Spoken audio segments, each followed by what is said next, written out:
Hello बच्चों, मैं शैलेंद्र मिश्रा। आज मैं आपको एक नया चैप्टर पढ़ाने चल रहा हूं। ये चैप्टर हमारा क्लास 12 का तीसरा चैप्टर है मैथ्स में, अलजेब्रा ऑफ मैट्रिसेस। देखिए, मैट्रिसेस हमारे लिए बहुत इंपॉर्टेंट चैप्टर है। चाहे इसको आप बोर्ड के पॉइंट ऑफ व्यू से देखो, चाहे इसको आप कॉम्पिटिटिव पॉइंट ऑफ व्यू से देखो, ये दोनों ही तरीके से हमारे लिए बहुत इंपॉर्टेंट चैप्टर है। तो आइए इसके बारे में देखते हैं। देखिए बच्चों, ये मैट्रिसेस जो चैप्टर है इसको मैंने कुछ पार्ट्स में बनाया है। तो ये हमारा फर्स्ट पार्ट है। इसमें मैं आपको डेफिनेशन, मैट्रिसेस के कितने टाइप्स होते हैं, वो सब मतलब जितना भी बेसिक होगा वो मैं आपका क्लियर करूंगा। तो आइए देखते हैं। देखिए, सबसे पहले हम देखेंगे यहाँ पे मैट्रिसेस की डेफिनेशन क्या होती है। देखिए, मैट्रिक्स क्या होता है। मैट्रिक्स हमारा एक रेक्टेंगुलर एरे होता है नंबर्स का, सिंबल का, एक्सप्रेशन का, जिनको हमको रोज या कॉलम के फॉर्म में अरेंज करना होता है। देखिए, और भी हम इसको ज्यादा समझेंगे। जैसे मान लीजिए हमारा यहां पे देखिए हमने एक लिखा है, मैट्रिसेस लिखा है, मतलब यहां पे मैट्रिक्स को हमने ए से डिनोट किया है और कुछ एलिमेंट्स लिए हैं, इनको हमने ये रेक्टेंगुलर फॉर्म में अरेंज किया है। देखिए, एलिमेंट्स जो हमने यहां पे लिए हैं वो एलिमेंट्स हमारे नंबर्स भी हो सकते हैं, नंबर्स हमारे रियल और इमेजिनरी दोनों हो सकते हैं, सिंबल्स हो सकते हैं, हमारे एक्सप्रेशन हो सकते हैं, उनको लेना है और हमको कुछ रोज में और कुछ कॉलम के फॉर्म में अरेंज करना है। जैसे देखिए, हमने यहां पे एक एलिमेंट लिया A11, A12, A13, ऐसा dot dot dot dot A1n तक। A1n मतलब देखिए यहां पे जो हमारा A11 है ये हमारा क्या बताएगा कि ये हमारा एलिमेंट फर्स्ट रो और फर्स्ट कॉलम का एलिमेंट है। दूसरा देखिए A12 बताता है हमारा ये हमारा फर्स्ट रो और दूसरे कॉलम का एलिमेंट है। A13 क्या बताता है, ये हमारा फर्स्ट रो और तीसरे कॉलम का एलिमेंट है। ऐसा करते करते करते करते यहां पे हम पहुंचे। n हमारा कुछ भी हो सकता है, ठीक है। ये हमारा A1n हमारा फर्स्ट रो और nth कॉलम का एलिमेंट है, ठीक है। इसी तरीके से हम दूसरी कॉलम में आएंगे। A21 हमारा दूसरा कॉलम और पहले रो का एलिमेंट है, सॉरी दूसरे रो और पहले कॉलम का एलिमेंट है। A22 ये हमारे दूसरी रो और दूसरे कॉलम का एलिमेंट है। A23 ये हमारे दूसरी रो और तीसरे कॉलम का एलिमेंट है। ऐसे डॉट डॉट डॉट करते करते ये हमारा A2n हमारा दूसरी रो और nth कॉलम का एलिमेंट है, ठीक है। इसी तरीके से बेटा, जैसे हमने यहां पे n कॉलम लिया है उसी तरीके से हम नीचे आते जाएंगे और ये हम जैसे पहली रो दूसरी रो ऐसा करते करते हम mth रो तक आएंगे, ठीक है। AM1 हमारा mth रो और पहले कॉलम का एलिमेंट है। AM2 हमारा mth रो और दूसरे कॉलम का एलिमेंट है। AM3 हमारा mth रो और तीसरे कॉलम का एलिमेंट। ऐसे करते करते AMN हमारा mth रो और nth कॉलम का एलिमेंट है, ठीक है बेटा। मतलब हमने कुछ एलिमेंट्स लिए और उनको ऐसा अरेंज कर दिया रेक्टेंगुलर फॉर्म में, ठीक है। तो ये हमारा मैट्रिसेस हो जाता है। और इन सारे एलिमेंट्स को हमने एक स्क्वायर ब्रैकेट में लिखा और इसको हमने क्या किया, एक मतलब किसी कैपिटल एक कोई भी लेटर ABCD किसी से भी हमने इसको डिनोट कर दिया। तो ये हमारा मैट्रिक्स के लिखने का तरीका होता है, ठीक है। अब देखिए, किसी भी मैट्रिक्स में जितनी रो होती है और जितने कॉलम होते हैं उसको हम इस तरीके से लिखते हैं। जैसे यहां पे देखिए हमारी कितनी रो है, ये mth रो है। तो देखिए, सबसे पहले हम रो को लिखते हैं, ठीक है। उसके बाद हम कॉलम को लिखते हैं, ठीक। कॉलम कितना है, कॉलम हमारा यहां पे n कॉलम हो गया, ठीक है। तो ये हमारा m क्रॉस n, और इसको हम सिंपली m/n भी लिख सकते, n/n से रीड करते हैं, ठीक है, कि ये हमारा m/n का मैट्रिक्स है, ठीक है। अब देखिए, एक चीज इसमें और आता है कि इस मैट्रिक्स का ऑर्डर पूछा जाता है कि ये कितने ऑर्डर की मैट्रिक्स है। तो देखिए, अगर किसी मैट्रिक्स में m रो और n कॉलम होगा तो उसका ऑर्डर हो जाएगा m क्रॉस n, या फिर m/n से इसको हम डिनोट करेंगे, ठीक है। देखिए, उस मैट्रिक्स को हम कॉम्पैक्ट फॉर्म में इस तरीके से लिख सकते हैं। जैसे मैट्रिक्स हमारा A था, A is equals to small a I j m/n, ठीक है। यहां पे जो हमारा I है ये हमारा रो को डिनोट करता है, रो नंबर, और जो हमारा J है ये हमारा कॉलम को डिनोट करता है। ठीक है, कि मतलब हमारा एलिमेंट किस रो में बिलोंग करता है और किस कॉलम में बिलोंग करता है। तो इस तरीके से ये हमारा हो गया।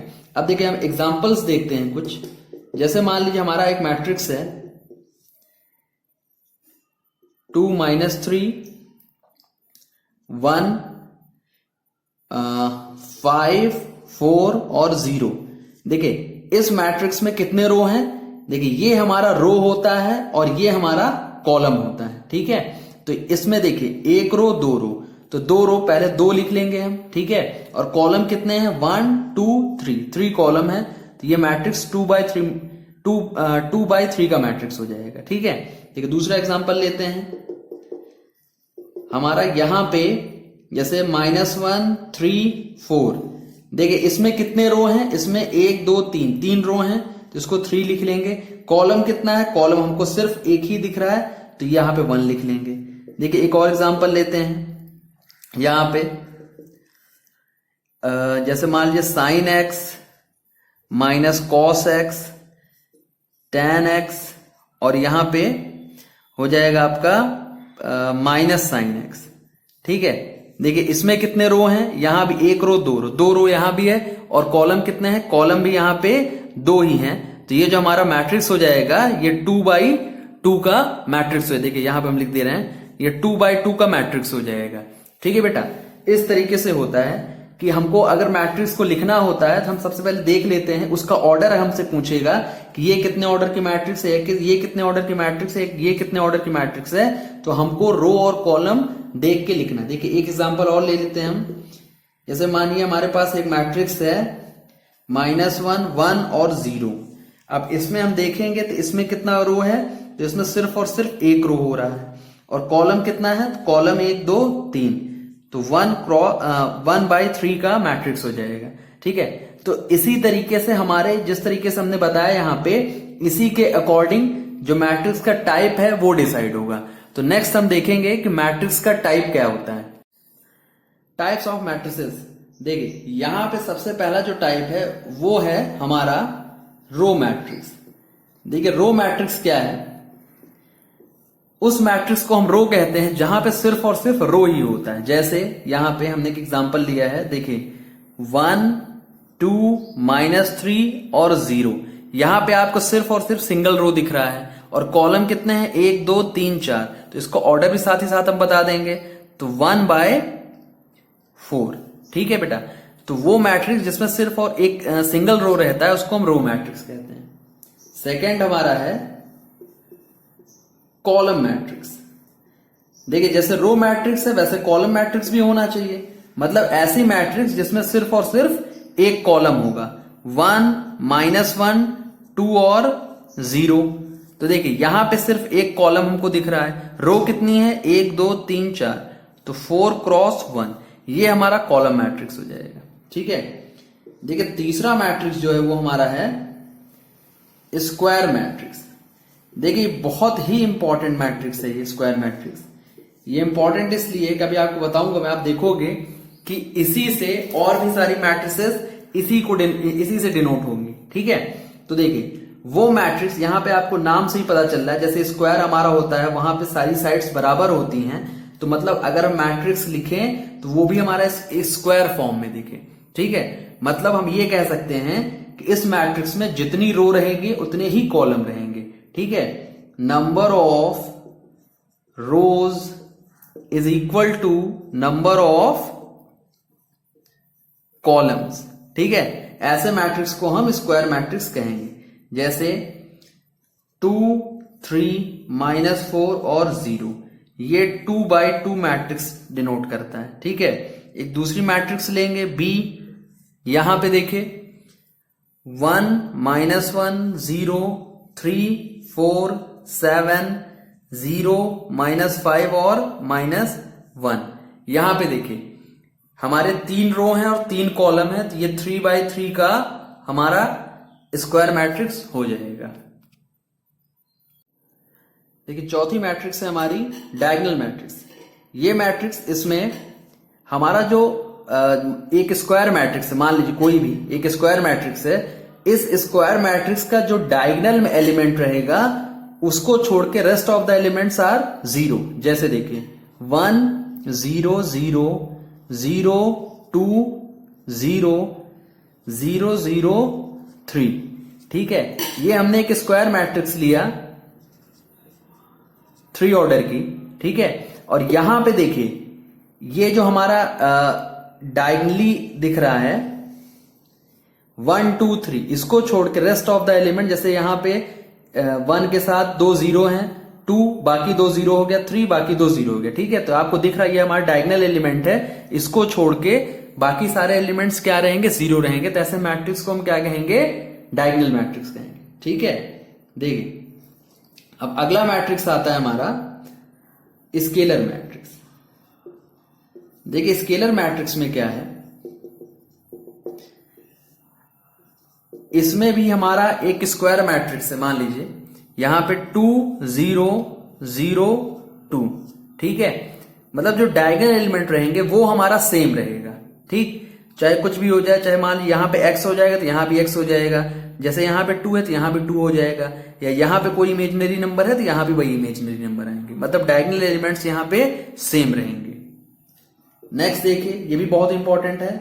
नेक्स्ट है हमारा आइडेंटिटी मैट्रिक्स। देखिए आइडेंटिटी मैट्रिक्स में क्या है, इसमें डायगोनल एलिमेंट, ये भी देखिए हमारा एक स्क्वायर मैट्रिक्स ही रहेगा, हमारा डायगोनल एलिमेंट हमारा वो 1 रहना चाहिए। ठीक है, इसको हम यूनिट मैट्रिक्स भी कहते हैं, इस मैट्रिक्स को हम यूनिट मैट्रिक्स भी कहते हैं। ठीक है, ये आगे आपको बहुत जरूरत पड़ेगी इसको। 1 0 0 0 1 0 0 0 1। ठीक है, और इसको हम डिनोट जो करते हैं, यहां पे इसको हम आई से डिनोट करते हैं। ठीक है, स्पेशली इसके लिए हमने आई लेटर का इस्तेमाल किया। ठीक है, अगली मैट्रिक्स है हमारी नल मैट्रिक्स। इस मैट्रिक्स को हम ओ से डिनोट करते हैं, और इसमें जितने भी एलिमेंट्स रहेंगे वो सारे एलिमेंट्स हमारे 0 रहते हैं। ठीक है, जैसे हो गया यहां पे 0 0 0 0 0 0, इसमें जितने भी एलिमेंट्स रहेंगे सारे 0 रहेंगे। देखिए ये हमारी इतनी मैट्रिक्स जो है वो जो मैट्रिक्स का टाइप है ये इंपॉर्टेंट है। बाकी और आपकी देखोगे किताबों में, कुछ किताब में दिया रहता है एक upper triangular lower triangular matrix, वो उतना इंपॉर्टेंट नहीं।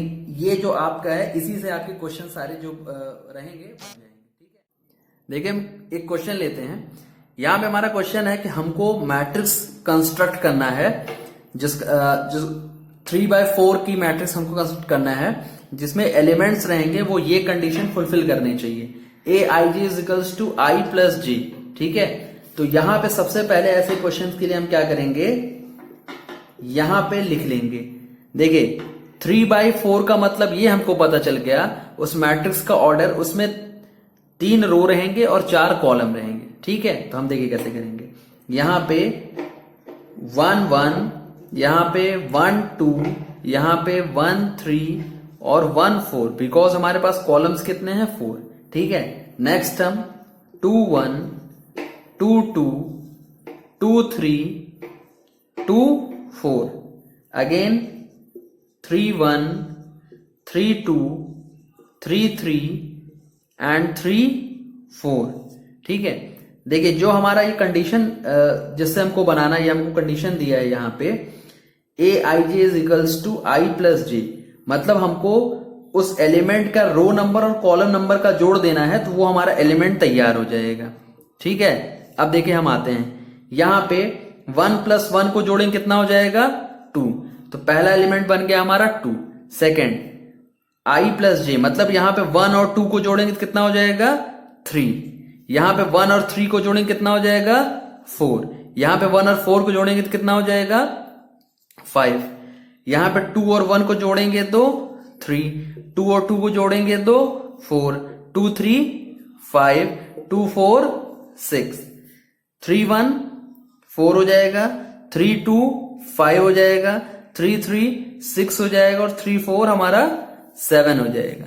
ठीक है, अब देखिए सेकेंड क्वेश्चन, यहां पे जो कंडीशन दिया है हमको एलिमेंट्स बनाने के लिए, वो दिया है i माइनस j, मतलब हमको यहां पे रो नंबर और कॉलम नंबर को आपस में क्या करना है बेटा, सब्ट्रैक्ट करना है। ठीक है, तो अब देखिए यहाँ पे क्या हो जाएगा, i माइनस जे मतलब 1 माइनस 1 कितना हो गया 0, 1 माइनस 2 कितना हो गया -1, 1 माइनस 3 कितना हो गया -2, 1 माइनस 4 कितना हो गया -3, 2 minus 1 1, 2 minus 2 0, 2 minus 3 -1, 2 minus 4 -2, 3 minus 1 कितना हो जाएगा 2 हो जाएगा, 3 माइनस 2 कितना हो जाएगा 1 हो जाएगा, 3 माइनस 3 0, 3 माइनस 4 कितना हो गया बेटा -1। ठीक है, तो ये हमारा पहला क्वेश्चन हो गया, ये हमारा दूसरा क्वेश्चन हो गया। ठीक है, इसी तरीके क्वेश्चन जो अभी बताया मैंने आपको, इस तरीके के क्वेश्चन आते हैं। आप देखोगे आपकी बुक में दिया भी होगा, एनसीईआरटी में इस टाइप के क्वेश्चंस दिए होंगे शुरुआत के पहले एक्सरसाइज में।